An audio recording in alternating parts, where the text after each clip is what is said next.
Okay, last problem, 8th grade.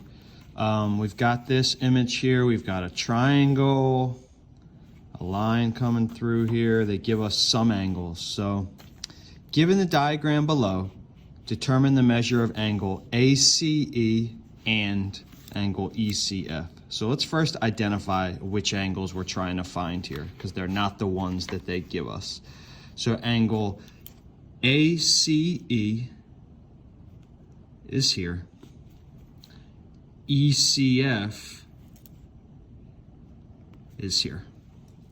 So if we look, the two angles that we're trying to find are adjacent to one another. They're next to one another. So once we know one of them, we can figure out what the other one is. So what can we use to determine one of those angles? Well, we know that these are vertical. So if we figure out this angle, then we could tell what this one is. Also, these two are adjacent. So if we figure out this angle, then we can figure out what ACE is, this one. So this is the angle here, this third one inside of the triangle that we need to figure out. So remember that the three angles inside of a triangle have to add up to 180 degrees. So they tell us this angle is 64. If we know what this angle is, then we know that the 1, 2, 3 angles have to add up to 180. But we don't know what this angle is. But they give us this angle outside. So we need to use this to figure out what this is.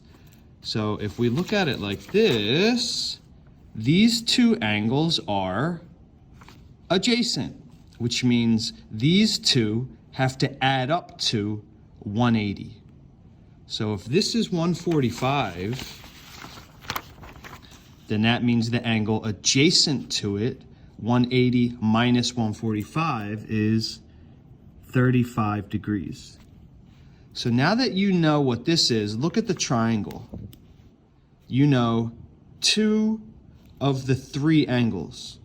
So 1, 2, 3 have to add up to 180.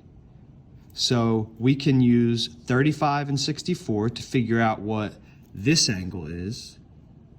And then like we said, once we know what this angle is, we can determine the vertical angle, because they will be equal. And we can determine the adjacent angle, because they have to add up to 180 degrees. So you should, at the end of this, make sure you write down what angle ACE is equal to and what angle ECF is equal to. Send me a picture. Let me know if you have any questions. This is just like a question on the benchmark. Okay? All right. Good luck.